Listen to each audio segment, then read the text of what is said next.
This is John McClung Jr.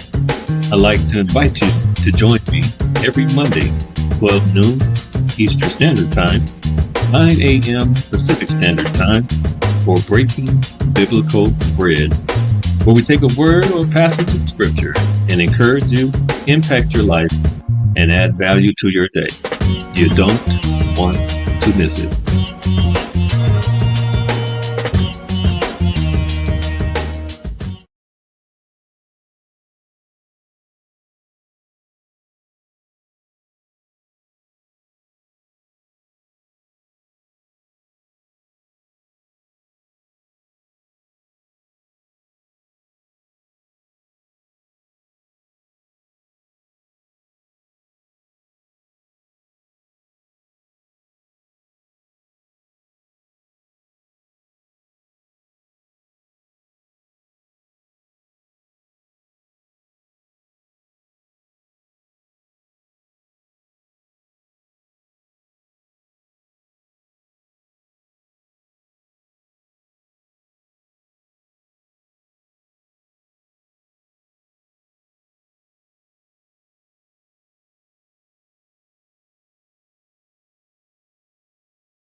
that listen, y'all. I'm so excited. I didn't even get a chance to turn the sound on. All right, so Breaking Biblical Bread, y'all. This is John McClung, host of Breaking Biblical Bread. We're gonna start right now. Let me dive right in. Y'all can see I was excited. So hopefully you can hear me.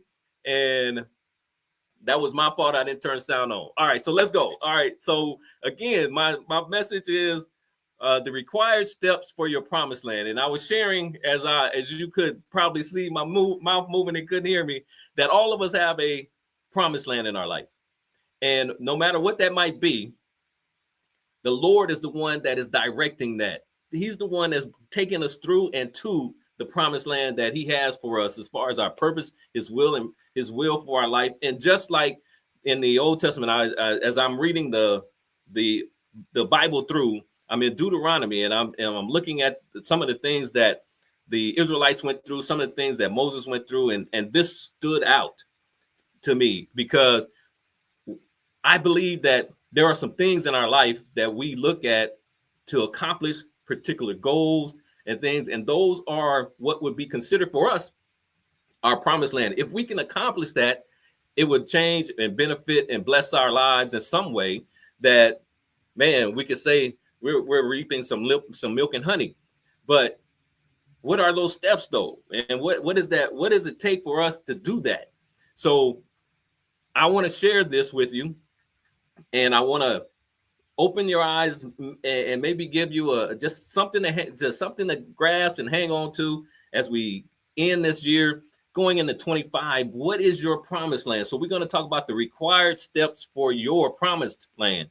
Just like the Israelites were promised, so are we. We're promised specific things that the Lord has for us because of our assignment. And Moses has had an assignment to get the people or lead the people to the promised land. And it was difficult, y'all.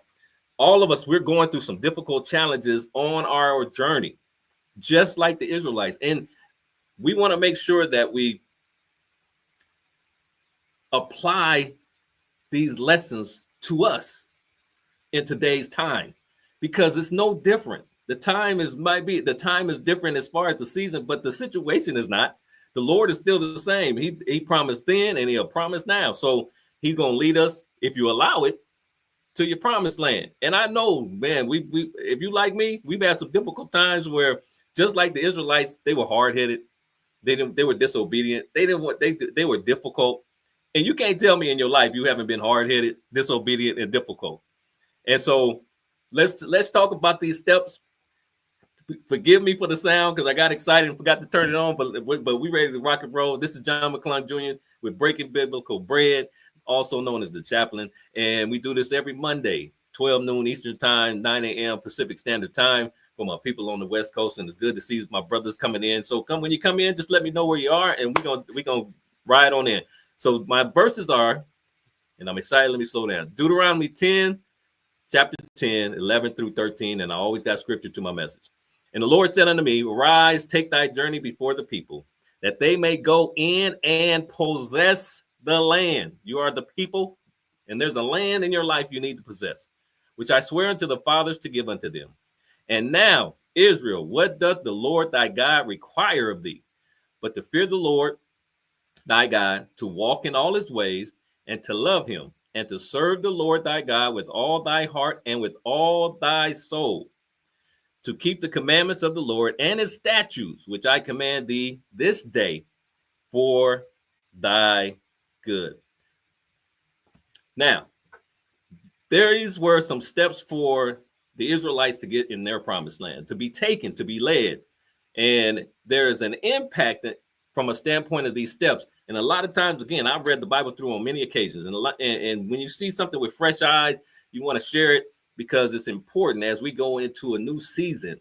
What will you consider as your promised land that will bring you or make you see that milk and honey in your life?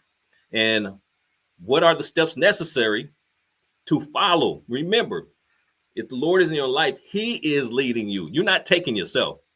He's taking you, and he will never leave or nor forsake you. And just like with the Israelites, he was the one that brought them out of Egypt and positioned them to be led by Moses to what he had promised them, which was the promised land.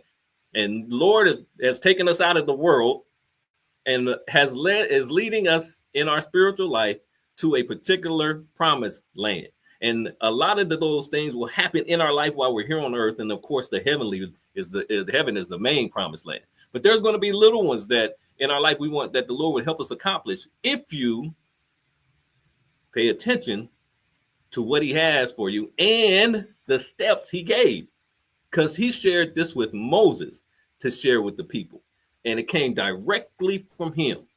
And when we think about the steps and the things that are happening in our life, the Lord has specific steps for us to follow, for us to receive that which he has for us. All right. So I want to talk about Moses for a second, and then I want to share these 5 or 6 steps that are necessary.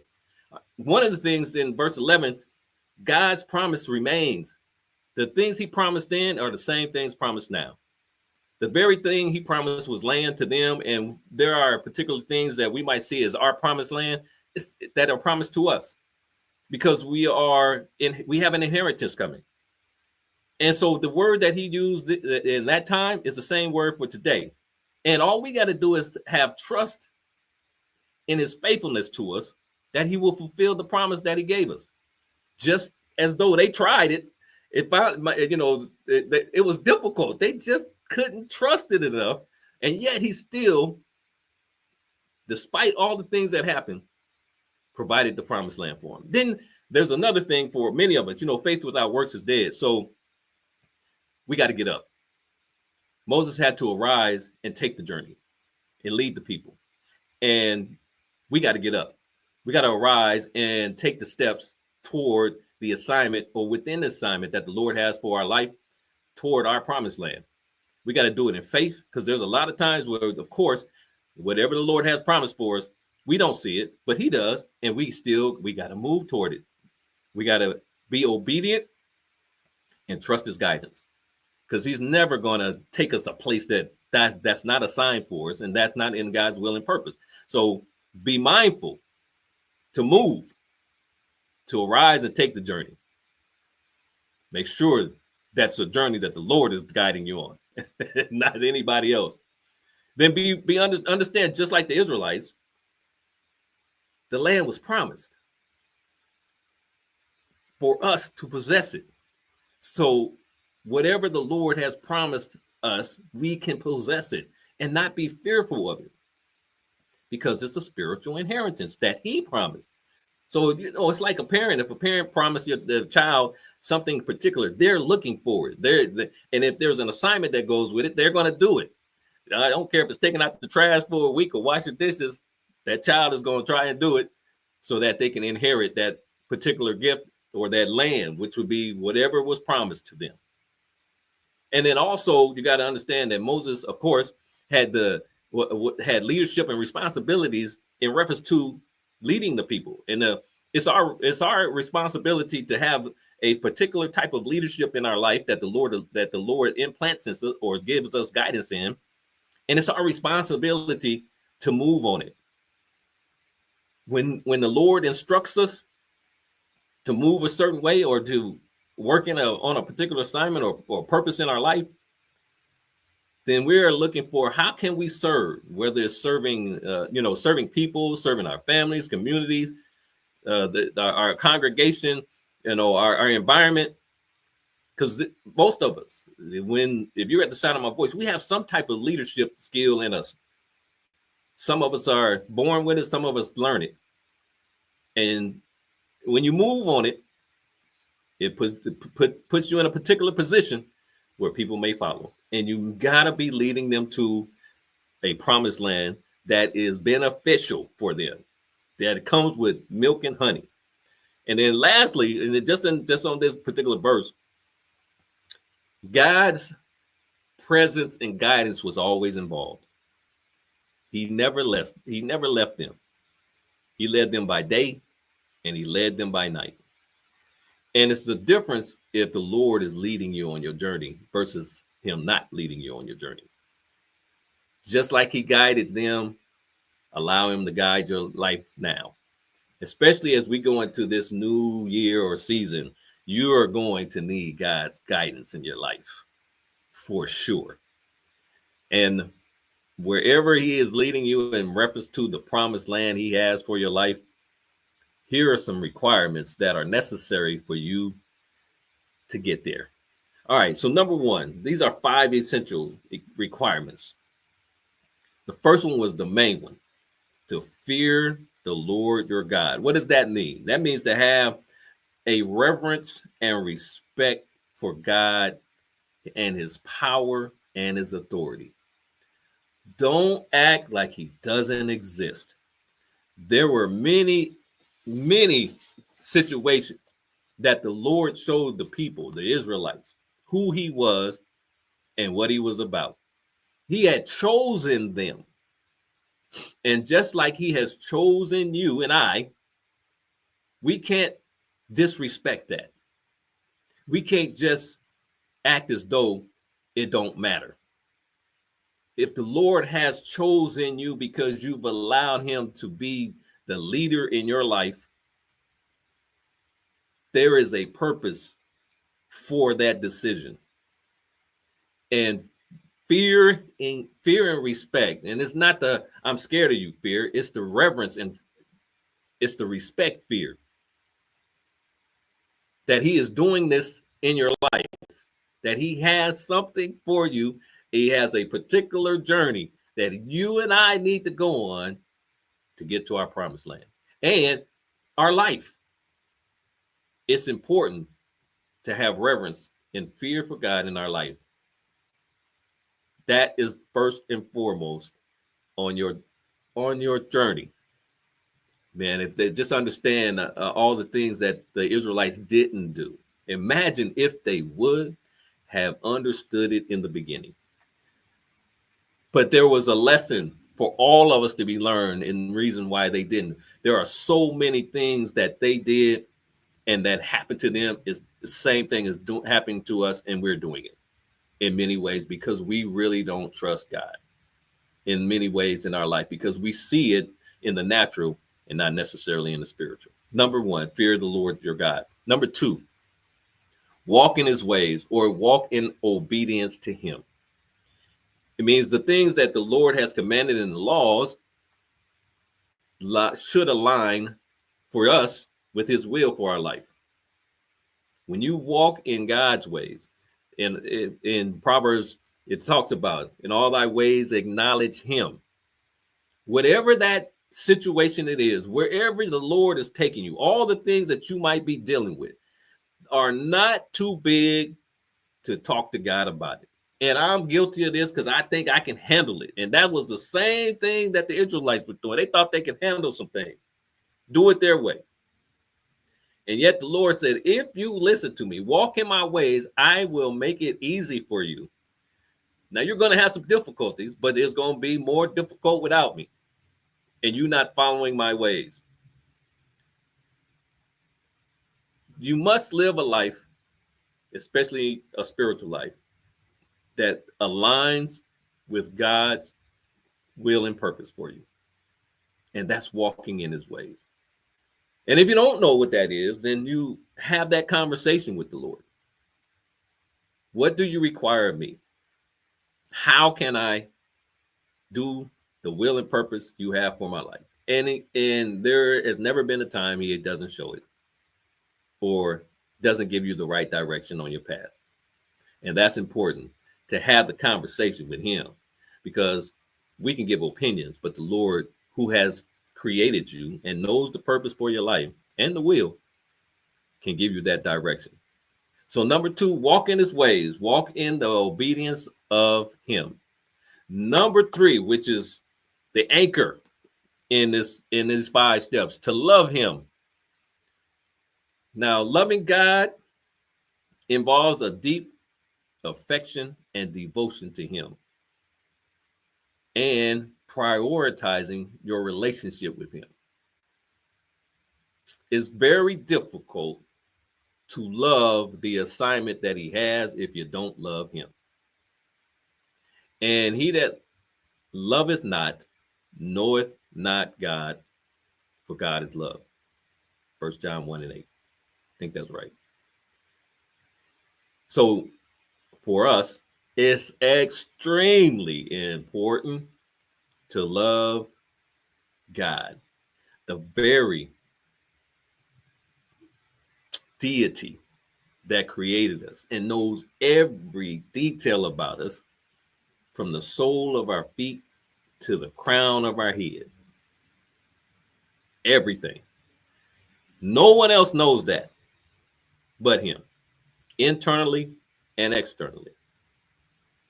And I find it interesting that it was extremely difficult for the Israelites to grasp this, as I have been reading. Imagine going to a place having no food and the Lord brings food from heaven. How could you not love that? Going to a place where there was no water and the Lord brings water out of a rock, as much as you can have. Being in a position of fear, thinking that your life is going to end and destroy the enemy. And then above all that, with all that going on, has this amazing land available that would allow you not to want for anything. And some of us in our lives, we don't want for anything. We've been protected. We are secure. The Lord dispatches angels. I know he does for me every day because I request it. And sometimes we still don't remember to fully love him with all of ourselves, with all our heart, with all our soul, with all our mind. And that's something that we have to work on in our own personal life, because it's a personal relationship to move forward toward that promised land that the Lord has for us. So number 3, to love him with all your heart, your mind, and your soul, and your body. That is a requirement to move into that promised land. And it's a requirement when you get there. Don't just get, if the Lord gets you to a point in your life where that's something he promised for you and you recognize it, don't forget him.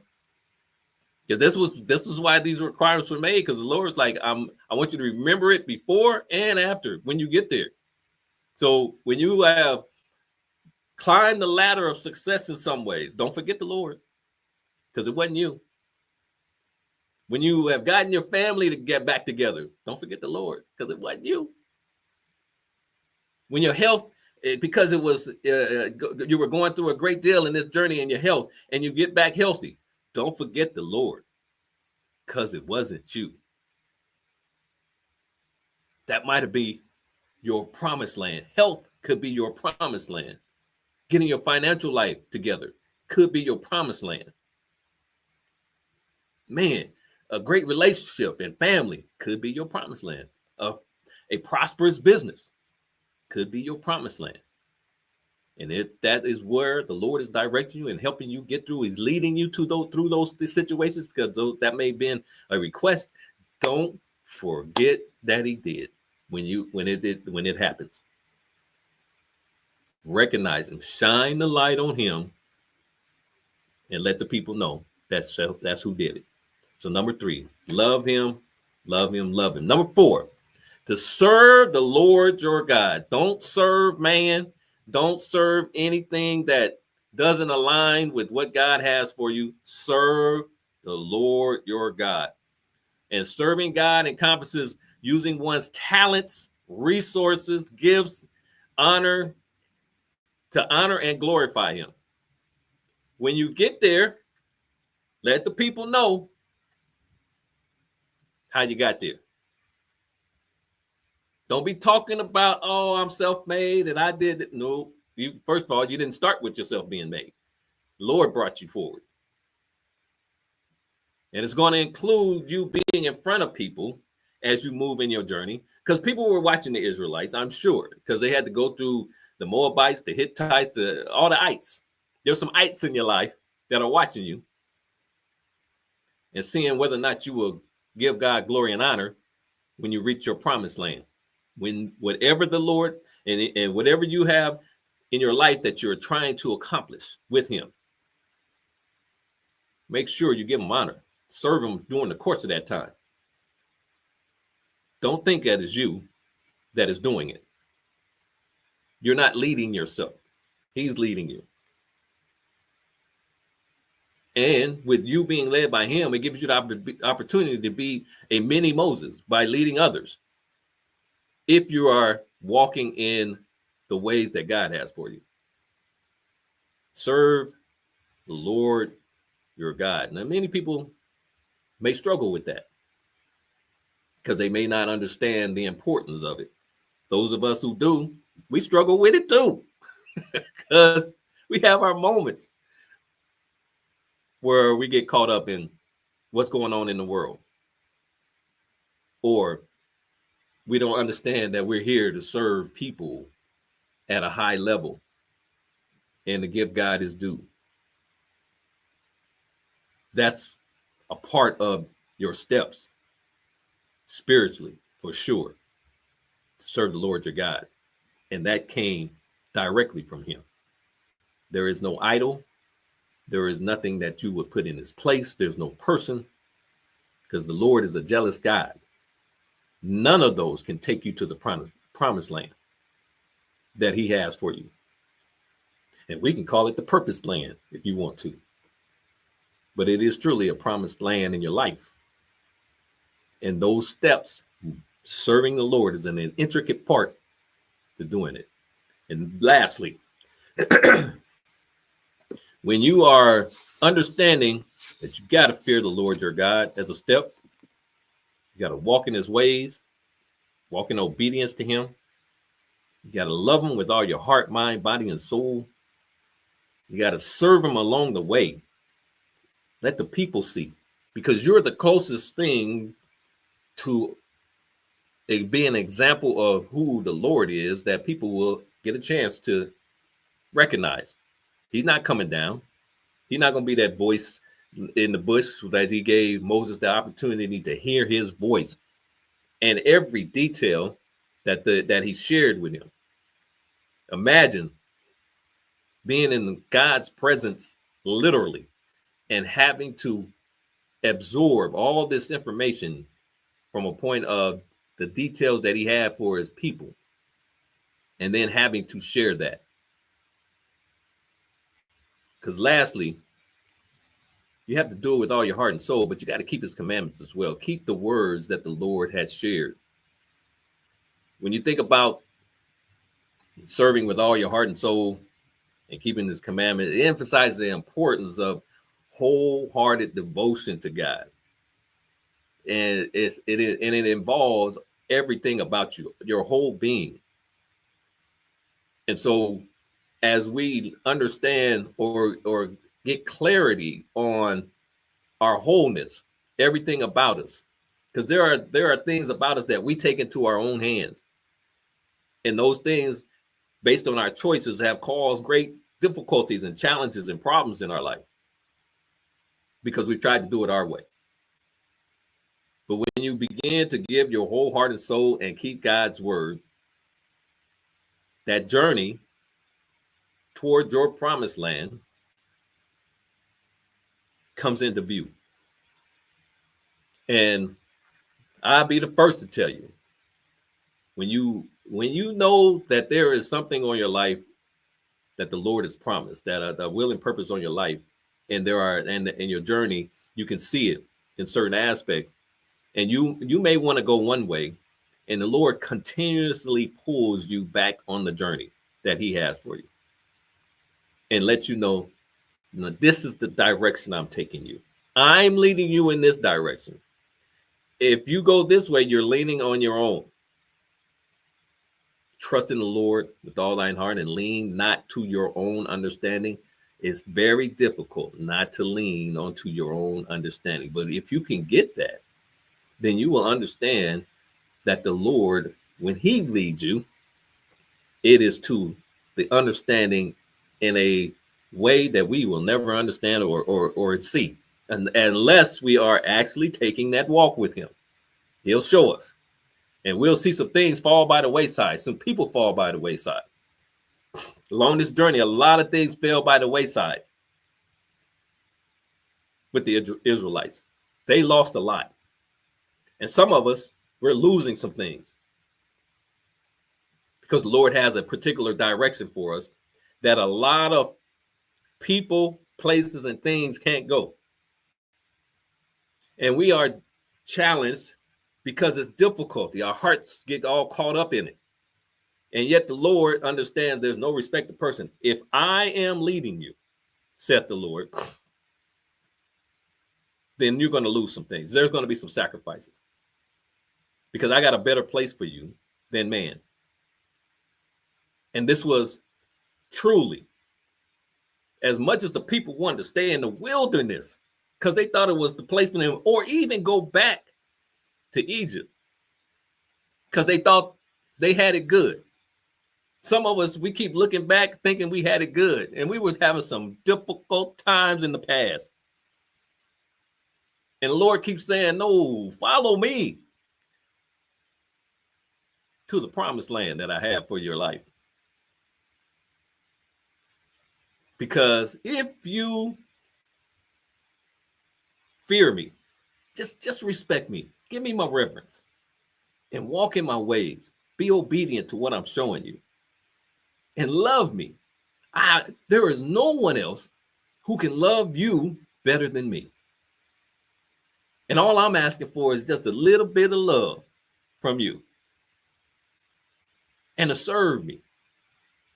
Just do what I'm showing you, and lead my people with your example, with your attitude, with your Christ-likeness, with all your heart and soul, and just keep my word. What I have promised you and what I am sharing with you from a standpoint of my word, when you go into it, it will not return void. So if I, the Lord, say to you, I have a promised land, and you follow these steps, you will get, despite the wilderness in your life, to the land of milk and honey. Because see, that last part, them last three words, for thy good. It emphasizes the blessings and protection that come from following God's ways. Because see, when we do it our way, it's not for our good.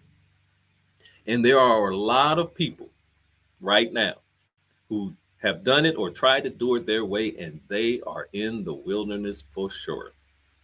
They are still there, walking around, lost, not knowing which way to go, what direction to go in, because they're not following the steps that God implemented for the promised land in your life. This is John McClung Jr., also known as the chaplain. I'm glad I finally got the audio on so we can share this message. You know, we're always sponsored by I Am a Testimony and Kingdom Connection Media Group. We do this every Monday, Lord willing, 12 noon Eastern Standard Time, 9 a.m. Pacific Standard Time for my people on the West Coast.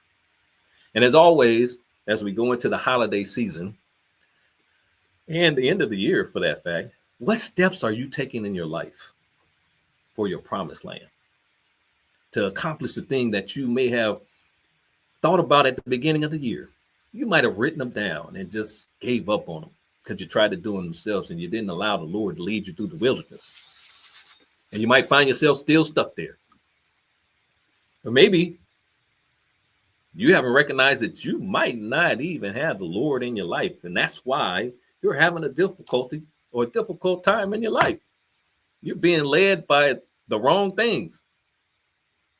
Your promised land could be having the Lord Jesus Christ in your life, getting you started right, especially right now and going into this season. There are people who have had great losses this year, and it has been a difficult challenge for them to understand fearing the Lord and walking in his ways and loving him, because we are natural, we're human. But yet, there were great losses. There were great losses for the Israelites on their journey. And yet, despite all that, despite all the things that they did and said, because they said some stuff about the Lord, and they did some things, he still kept his promise. And in our lives, despite all the things we do and say in the natural, the Lord will keep his promise. This is Breaking Biblical Bread.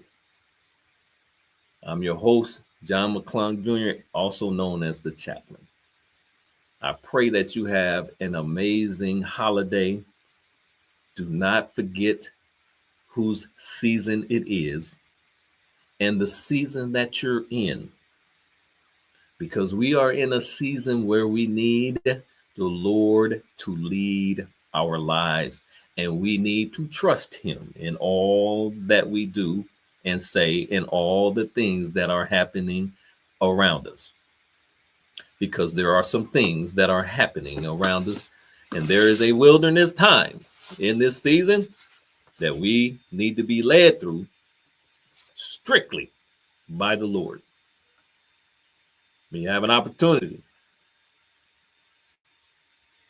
play this again and understand the steps that you need for your promised land, especially if you are allowed to go into the new season of 2025 or finish 24, because it's not promised. And you need to know what the Lord, or what the promise the Lord has for your life,